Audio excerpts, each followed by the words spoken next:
দিদি পেছন যাক যাক যাক যাক যাক যাক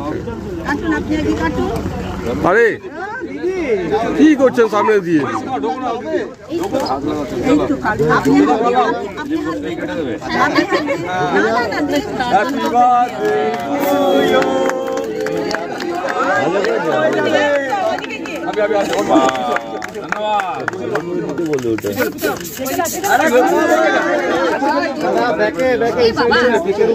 अच्छा लगा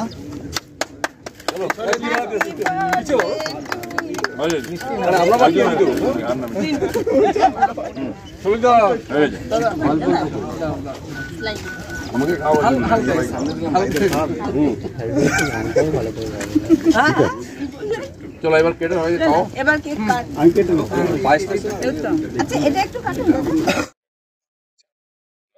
এই প্রশ্নটা তো সবার আগেই আছে।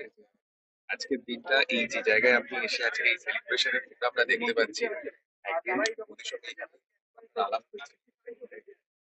এখানে আলাপ হয় না, ও মর্নিং ওয়াক করার লোক কে আসে, উনি আমাদের পুরোনো পার্টি কর্মী, আমার চেয়ে পুরোনো। উনি 12 সালের আইতে এসেছেন, আমি এসেছি 15 সালে।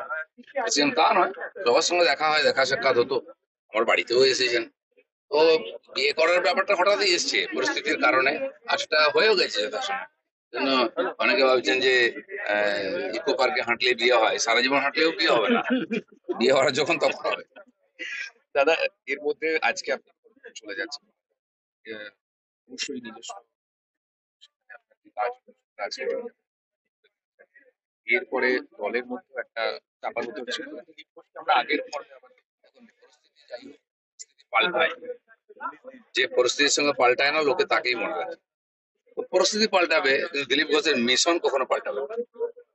এই মুহূর্তে যে সময় আপনার বিয়ে নিয়ে হঠাৎ করে আপনি বলছেন, ইন্ডিয়াতে এই মুহূর্তে সব থেকে বড় চর্চার টপিক হয়তো আপনার বিয়ে, এই সময় রাজ্যে অনেকগুলো subject আমরা দেখতে পাচ্ছি, মুর্শিদাবাদের অশান্তি, চাকরি হারা ছাত্রদের কান্না, এই মুহূর্তে দাঁড়িয়ে আবারও সেই বিষয়গুলো প্রথম থেকে আছে। আমি রামনবমী উপলক্ষে 10 দিন বাইরে ছিলাম, দক্ষিণ থেকে উত্তরবঙ্গ, তারপরে মুর্শিদাবাদের ঘটনা নিয়ে প্রতিবাদ র্যালি, টিচারদের সঙ্গে যে অমানবিক ব্যবহার হয়েছে তার বিরুদ্ধে র্যালি আমি করেই যাচ্ছিলাম কন্টিনিউ। খালি দুদিনের জন্য আমার ব্যক্তিগত কাজের জন্য আমি ছুটিতে ছিলাম, তাও এখানে নববর্ষের মিছিল করেছি। 13 তারিখ এখানে মিছিল করেছি আমরা মুর্শিদাবাদ নিয়ে। তো কালকে পরশু বাড়িতেই ছিলাম, লোকের সঙ্গে দেখা সাক্ষাৎ এটা ওটা ছিল। আর আজকে জন্মদিন আছে, দুপুর অবধি এই পালন হয়ে যাবে, যেটা ব্যক্তিগত। আপনারা জানেন লোকেরা বড় বড় হল নিয়ে, স্টেডিয়াম নিয়ে জন্মদিন পালন করে, খরচা করে। আমি খোলা মাঠে করি, আর লোকে রাত্রেবেলা কেক কাটে, আমি ভোর 6টায় কেক কাটলাম। এই জন্য বুঝে নিতে হবে দিলীপ ঘোষ দিলীপ ঘোষ। মালদা রিফিউজি ক্যাম্পে যেভাবে ভয়ের একটা পরিবেশ তৈরি হয়েছে, সেখানে কি মমতার জেলে যেভাবে বন্দীরা রয়েছে, এ রাজ্যের হিন্দুদের মতন অবস্থা কি বিশ্বের আর কোনো জায়গায় রয়েছে? দেখুন, এটা খুবই দুর্ভাগ্যের বিষয় যে নিজের রাজ্যের মধ্যে এতদিন দেশে কাশ্মীর থেকে উদ্বাস্তু হয়ে হিন্দুরা সারা দেশে গেছিলেন, এখন রাজ্যের মধ্যে এক জেলা থেকে অন্য জেলায়, এরপরে অন্য রাজ্যে চলে যাবেন। কারণ এখানে যদি জীবনের মান সম্মানের সুরক্ষা না থাকে মানুষ কি করবে?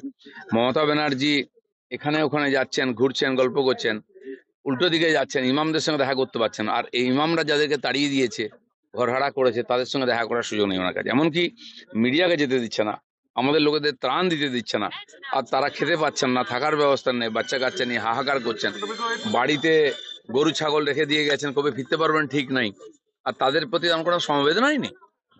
রাজ্যপাল এনসিডব্লিউ যারাই গেছে, যারা শরণার্থীরা রয়েছে তাদের সঙ্গে কথা বলার জন্য, তারা প্রত্যেকের কাছে দাবি করছে যে বিএসএফ ক্যাম্প করতে হবে।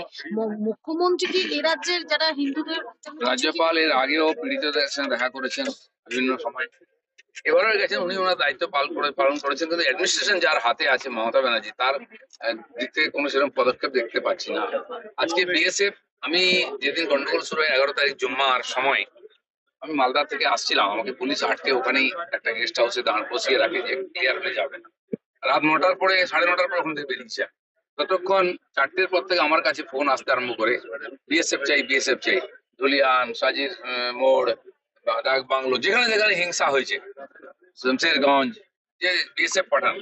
আমি ডিআইজির সঙ্গে আমার পরিচয় ছিল, আগে দেখা করেছিলাম, দেখা করে পরিস্থিতি জানাতাম। আমি যেহেতু সেন্ট্রালের হোম স্ট্যান্ডিং কমিটিতে আমি ছিলাম, তো ওনাকে আমি ফোন করলাম যে এরকম ব্যাপার, এবং যে যে জায়গা থেকে ফোন আসছে আমি হোয়াটসঅ্যাপে সব নাম পাঠালাম, বলে हम भेज रहे हैं। 6টার পরে ওখান থেকে বিএসএফ ঢোকে মালদার দিক থেকে আস্তে আস্তে ক্লিয়ার করে। আর পুলিশ আমাকে আসতে দিচ্ছিল না। আমি বিএসএফ সঙ্গে কথা বললাম যে বন্ধ হয়েছে কিনা ঝামেলা, বলে হ্যাঁ বন্ধ হয়েছে, টেনশন আছে। আমি 9:15টার পরে বেরোলাম ওখান থেকে। আর যখন দেখতে দেখতে ধুলিয়ান, হাজির মোড়, শামশেরগঞ্জ দিয়ে আসছি, তখন আগুন জ্বলছে, দোকান ভাঙা হয়েছে, গাড়ি জ্বলছে দুই দিকে, সে ভয়ঙ্কর পরিস্থিতি।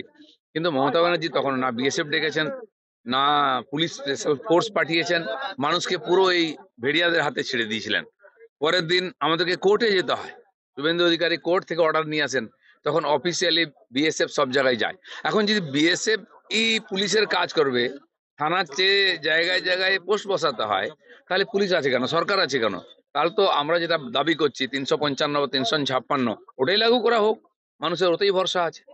তিল তিল করে যারা বাড়িঘর তৈরি করছে তাদের সেই বাড়িঘর ভেঙে দিচ্ছে, পুড়িয়ে দেওয়া হচ্ছে। হিন্দুদের বাঁচতে কি এবার এই মুহূর্তে অস্ত্র 11 তারিখ হিংসা হলো, 12 তারিখ হলো, 13 তারিখ সকালেও বেছে বেছে হিন্দুর দোকান পোড়ানো হয়েছে। আপনাদেরকে ঢুকতে দেওয়া হচ্ছে না, খবর আসছে না, আমাদের কাছে ফোন আসছে যে 4টে দোকানের মধ্যে একটা হিন্দুর দোকান ছিল, সেটাকেই বেছে পুড়িয়ে দেওয়া হয়েছে। এই যে চলছে সাম্প্রতিক হিংসা, হিন্দুরা কি অপরাধ করেছে? পুরো মুসলিম জিহাদিদেরকে ছেড়ে দেওয়া হয়েছে রাস্তায়, লুটপাট করে খাও, কেউ রোকটোক করছে না। আমরা দেখেছি ওই বাপ বেটাকে কি নৃশংসভাবে হত্যা করা হয়েছে, গোটা গায়ে, লোকে পশুকে হত্যা করে না, কুপিয়ে কুপিয়ে রাস্তায় তড়পাচ্ছে, গা থেকে জলের মতো রক্ত বেরিয়ে যাচ্ছে, মারা গেছে, কেউ বাঁচাবার জন্য নেই, ভয় পালিয়ে গেছে সবাই। কি চলছে এটা? এ তো সিরিয়াতে, আফগানিস্তানে, পাকিস্তানে এরকম হয় না। তারপরে মমতা ব্যানার্জি মানুষকে মিথ্যা কথা বলে শোক বাক্য দিচ্ছেন, নিজের গদি বাঁচাবার চেষ্টা করছেন।